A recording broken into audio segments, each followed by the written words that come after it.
What's up, guys? How's it going? Mr. Arnold come back for another episode of History Comes Alive. And for today's episode of History Comes Alive, ladies and gents, we are going to be looking at imperialism in the continent of Africa, all right? The second largest continent in the world, ladies and gents. We're going to be talking about imperialism there. And I want you guys to keep in mind, this is going to be during the age of new imperialism, which was a time in both the 19th and 20th centuries where we see Western powers, specifically Europe, all right? They're going to colonize lands and territories all throughout Africa, all right? So that's going to be something to keep in mind. We're going to separate this video into 3 different segments. The first segment is dealing with background information and geography. Second segment, come on, do it with me, is ODFP, some old, dead, famous people, all right? And then our last segment, ladies and gents, we are going to be talking about the effects of imperialism, and we're going to talk about how it relates here today in today's world. So make sure you guys are taking copious notes and paying close attention. A lot of great stuff yet to come.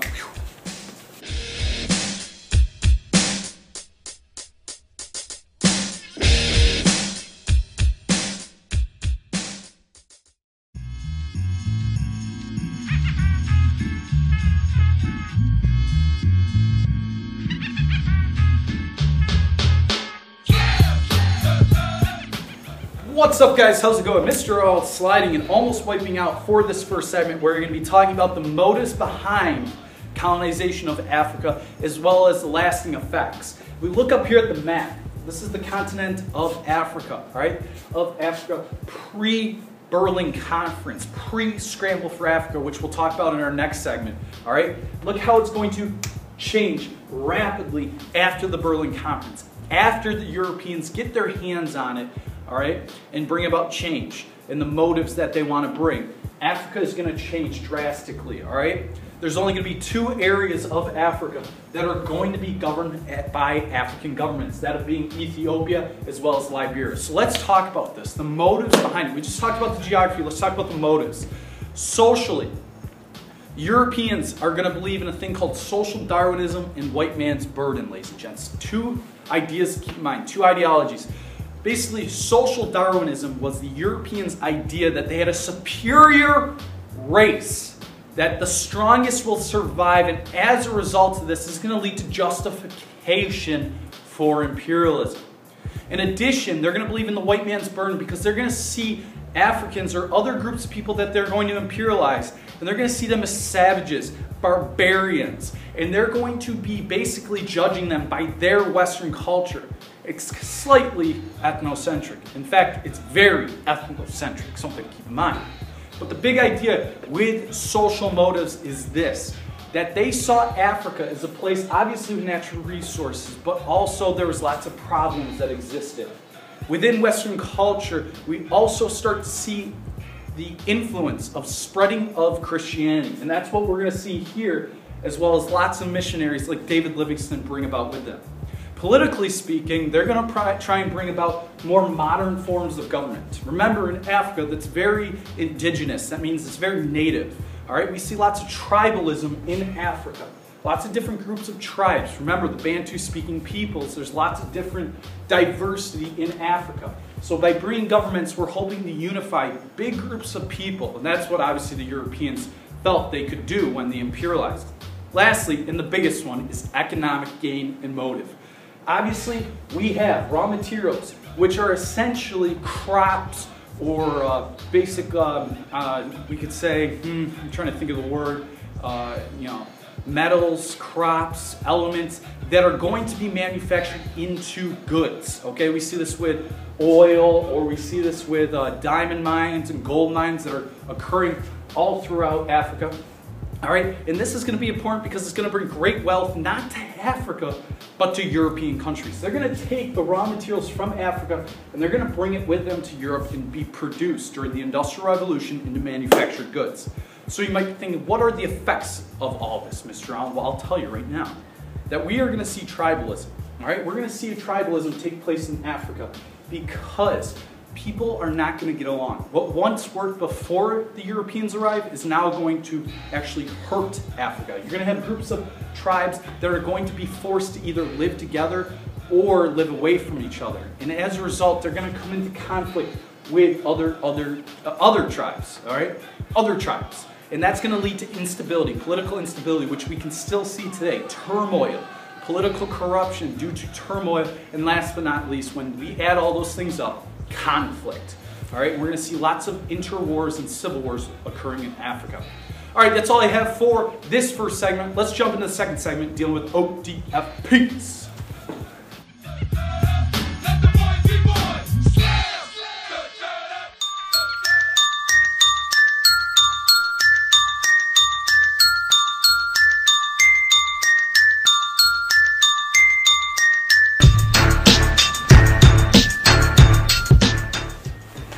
What's up, guys? How's it going? Mr. Arnold coming back for this second segment. In the second segment, let's talk about some ODFP, some old, dead, famous people. All right, there's going to be 3 traits. That's Spanish. 3 for you to keep in your noggin. All right. First one being this: Rudyard Kipling. He's a poet. He's an author. He's a writer, and he's going to be world famous for creating the white man's burden. Remember, the white man's burden was basically the idea that Europeans had a right or responsibility to colonize as well as bring civilization to what they believed was an inferior race of people, the people that they're colonizing, such as maybe Africans or Indians or in some states, the Chinese. They thought they were inferior, barbaric, savage people, therefore needed to be taught Western culture, a very ethnocentric idea. This kind of goes hand in hand with a movement or a fad of the time, I guess you could call it, called social Darwinism. And remember, social Darwinism is the belief that the strongest will survive. The most superior race shall, I guess, enjoy the fruits of victory, all right? And this is all going to be tied into Rudyard Kipling's famous poem called The White Man's Burden. Keep that in mind, Rudyard Kipling. He's our first ODFP. Our second ODFP is King Leopold. King is the key word there, King Leopold. He's the Belgian king, and he's going to be noted for being the one that's going to kickstart, yes, I did it there, ladies and gents, kickstart the mad scramble for Africa, which was a movement in the time of new imperialism. We're going to see lots of European countries scrambling and taking different parts of Africa. We're going to see this with the Berlin Conference, where we're going to see lots of different countries, such as Belgium, creating the Belgian Congo, as well as England taking over parts like Egypt, as well as South Africa, France taking over large portions of Western Africa. And we're going to see lots of European countries scrambling for lands within Africa. Our last person that we're going to talk about, and he's the most important one I would say for you to keep in mind, that's Cecil Rhodes. He was a very rich imperialist. He was South African, all right, and he was basically a monopolist. He owned lots of gold and diamond mines, and with that came lots of moolah, wealth. All right. As a result, ladies and gents, he's going to be very powerful, and he's going to be noted for trying to connect the railroad from South Africa to Egypt, which can be explained in this political cartoon right here. All right. He was a larger-than-life figure. He was an imperialist. He believed in these doctrines or ideas like social Darwinism, like the white man's burden.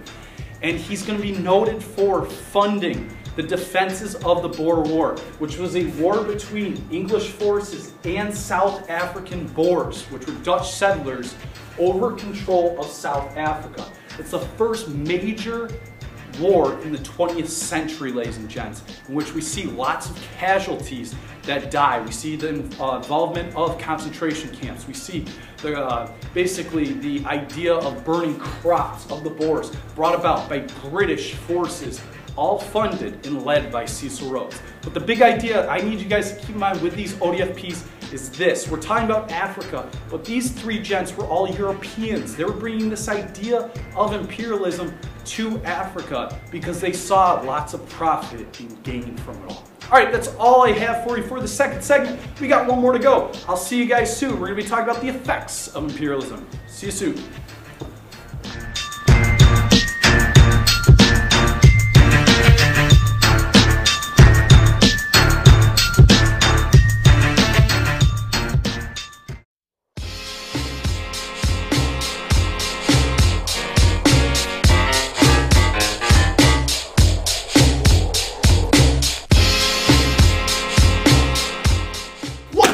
guys? How's it going? Mr. Allen coming back for this third and final segment. And in this third and final segment, we are going to be talking about the effects of imperialism from both a political and economic standpoint. We're going to be looking at both positively and negatively. The first thing that I want to look at, let's get started on a good step, I guess you say.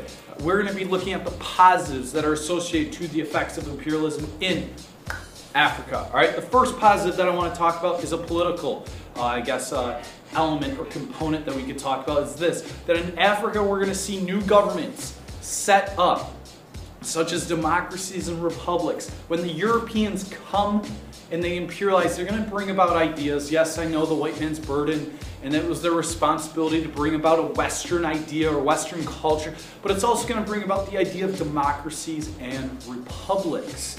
And as a result, the Africans are going to get away from, I guess you could say, the backward tribal association that was tied into the way they conducted politics before. And we could say they kind of modernize. They rise up and they modernize alongside the rest of the world.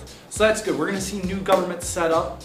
And then another positive that we could tie into an effect of imperialism would be an economic one, and it's this, that we'll see new trade markets exist. Yes, in the beginning, we did see those trade markets only really benefiting the colonizers themselves, the Western European powers themselves. However, over time, especially alongside the coastlines of Africa, we will see some powerful cities arise up and become centers for global trade, something to keep in mind. So that's something that we could put down as a positive, but for the economic side. Now let's get to the bad news. Let's get to the bad side of things, and let's talk about the negatives that are associated with the political effects of imperialism. And it's a very big one, and it still associates to Africa today, and that's tribalism. You see, when the Berlin Conference occurred, when we have the Scramble for Africa, as well as decolonization, which is another video for another time, ladies and gents, we are going to see Europeans really have or take into account no idea, or they don't really concern themselves with the tribal boundaries that existed in Africa. They're going to literally put 2 or 3 or 4 tribes together within the confines, within the boundaries of one country, and it's only going to lead to probs. P-R-O-B-Z. Probs, problems. We're going to see civil war, we're going to see conflict, we're going to see strife. And this can associate to why people who are Westerners believe that Africa is such a war-torn country. It's because when the Europeans were slicing and dicing it, they didn't really take into account the people living there. And as a result, the people living there weren't getting along in the first place if you were to put them together, and it's only going to lead to more and more probs. All right, P-R-O-B-Z, problems. Next, a negative that can be associated to an economic effect of imperialism would be this: the lack of natural resources that were once in a very abundant continent. Africa obviously is still a very abundant continent in terms of natural resources and raw materials. However, if they could have benefited slightly from everything that was being shipped to other countries during the age of imperialism, this country would have been a more prosperous and stable continent in the first place, all right? You guys got to think about all the great raw materials that came from this place. It has essentially now been dug up as portrayed in this political cartoon right here. The Africans would have somehow risen up and been able to benefit from all this in the first place. We might have rewritten the history books, but that's not the case. And one thing I want you to keep in mind with African imperialism is who's benefiting from it and who are the people that are being oppressed. Meaning, who are the people that are at the lowest of the low, the ones that are really becoming affected from all this gain from the people colonizing it. So that's something to keep in mind as you guys, as I basically finish out this video and as you guys analyze other countries affected by imperialism in other continents as well. Alright, that's all I have for this video. I hope you guys enjoyed it. I will talk to you guys later in the imperialism in China and India, as well as Japanese imperialism videos. I hope you guys enjoyed watching it. I'll see you guys soon. Take care.